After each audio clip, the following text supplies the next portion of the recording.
Plus de 190 États ont finalement trouvé lundi 19 décembre au Canada un accord historique pour éviter l'effondrement du vivant. Organisée du 5 au 18 décembre à Montréal, la conférence des parties à la Convention de la biodiversité biologique, encore appelée COP15, a donné lieu à une déclaration finale composée de 25 objectifs devant permettre d'arrêter et inverser le déclin de la biodiversité. Appelé Cadre mondial Kunming-Montréal, le texte énonce les actions que les pays doivent entreprendre d'ici 2030. Parmi les points essentiels, la protection de 30% des aires terrestres, des eaux intérieures et des zones côtières et marines. Un compromis a été trouvé pour fournir de l'argent aux pays les moins nantis pour les aider à protéger la biodiversité.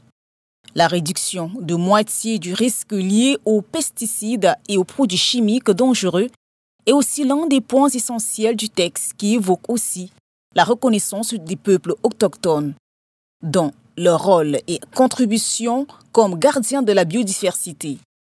Le texte appelle ainsi à une utilisation durable des espèces en respectant et en protégeant les pratiques traditionnelles des nations autochtones et des communautés locales.